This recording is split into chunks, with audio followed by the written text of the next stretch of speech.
Jesus entra num lugar profundo de compreensão disso, a ponto de vencer Satanás e rebater em cima de onde está alicerçado sua fé e sua convicção. Mas a pergunta é, esse mesmo nível de valor ou convicção tem orientado as nossas vidas? Será que nós sequer sabemos o que é entrar nesse lugar de compreensão? Porque essa compreensão, ela requer um processo didático. E nele Deus diz, eu deixei vocês passar fome. Eu humilhei vocês. O que é que existe por trás da humilhação e da fome? Eu vou chamar isso de o poder da abstinência. Ela tem a capacidade, quando nos priva de determinados deleites, de produzir, não automaticamente, não inevitavelmente, mas com a atitude correta, de produzir em nós uma consciência e uma percepção de outros níveis de deleites. E sabe o que eu acho interessante? Jesus cita isso num contexto do jejum. E ele fala de Deus ter feito seu povo tanto passar fome, como de humilhação. Outro dia um jovem da igreja falou para mim, não pastor, eu não gosto muito de lidar com o jejum porque eu tenho fome quando eu jejuo. Falei, tu tá de brincadeira. Quando a gente acha que já ouviu de tudo, sempre surge um criativo inovador. Embora em jejuns prolongados, como eu falei, você vai deixar de sentir fome, acredite em mim. O jejum, ele basicamente, em essência, está ligado à fome. Mas o que é interessante é que a Bíblia fala do jejum também como uma forma de humilhar a alma. No Salmo 35:5, o salmista diz, eu humilhava a minha alma com jejuns. Às vezes ele é traduzido como afligir a alma, em vez de humilhar. Em Daniel, no capítulo 10, nos versos 2 e 3, quando o anjo aparece ao profeta, ele diz, desde o dia em que você se propôs a buscar a Deus e a se humilhar perante Ele. E se a fome e a humilhação, ambas estão presentes no jejum, podem gerar compreensão da importância do que é o maná, o alimento espiritual. A pergunta é, a gente tem se exposto a esse processo didático? Jesus, depois de 40 dias, estava afiadinho na compreensão da importância do que é espiritual. Agora entenda, eu falei antes, isso não é automático. Israel passou 40 anos no deserto e ainda reprova no teste. Jesus com 40 dias liquida a fatura. A questão não é o tempo que você permanece lá, é o coração que você tem quando passa por esse processo. Porque Israel desperdiça 40 anos. No final, qual a atitude deles? Está registrado em Números 11, de 4 a 6. E o populacho que estava no meio deles veio a ter grande desejo da comida dos egípcios. Também os filhos de Israel começaram a chorar outra vez, dizendo, quem nos dará carne para comer? Lembramos dos peixes que comíamos de graça no Egito. Que saudade dos pepinos, dos melões, dos alhos silvestres, das cebolas, dos alhos. Mas agora a nossa alma está seca. Outras traduções dizem, nossa alma definha.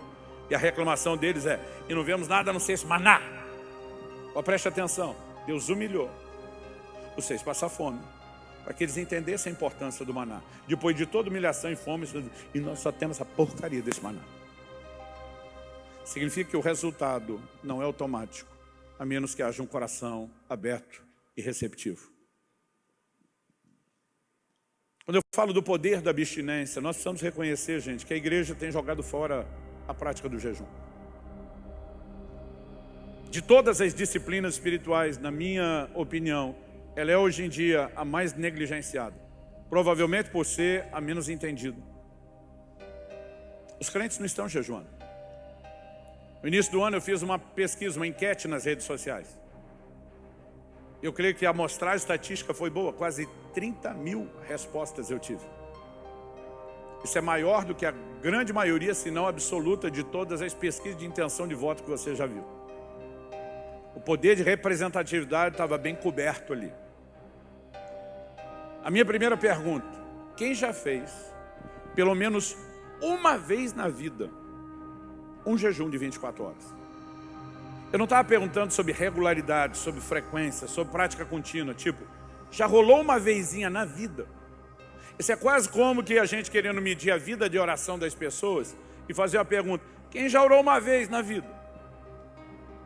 Aí se você olhar porque orou uma vez na vida, vai dizer: tá ruim esse negócio, hein? Uma vez só. Mas se tivesse orado uma vez na vida, já estaria dentro da pesquisa. Se tivesse jejuado uma vez, estava dentro.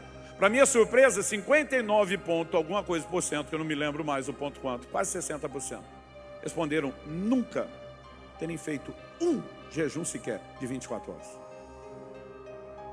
Me aventurei a fazer uma segunda pergunta.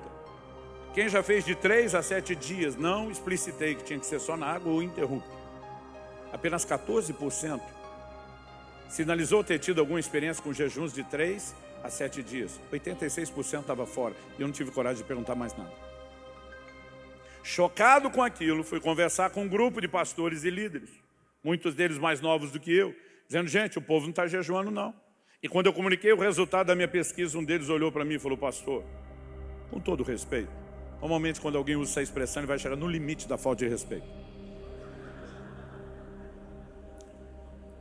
Ele falou: já que o senhor fez a enquete em rede social, com todo respeito, falando em termos de rede social, nós todos sabemos quem o senhor é. O tiozão que fala de Bíblia. Falei: como é que é? Ele falou: pastor, todo mundo aqui te segue. Nenhum de nós te segue porque o senhor é descolado, porque quer ver postagem do que o senhor come, veste, aventura que faz, até porque não rola quase essas coisas. Nós só te seguimos por um motivo: o senhor é uma referência de ensino bíblico para nós.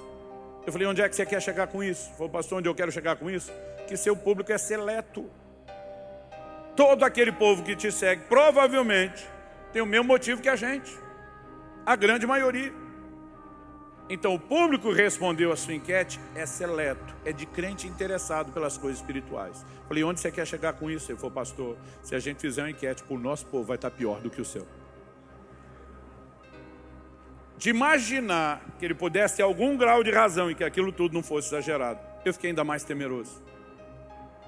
Sabe por quê? O jejum deixou de ser, há muito tempo, parte da nossa prática. Eu vejo pastores e pregadores relativizando e atacando o jejum. Outro dia um me perguntou: Subirá, e daí um bom motivo para jejuar? E diz por quê? Eu olhei para ele e falei: Jesus jejuou. Você quer ser melhor do que ele? O cara de pau me disse: Jesus estava debaixo da lei. Eu falei: não, para cima de mim não. Essa violência hermenêutica comigo, não.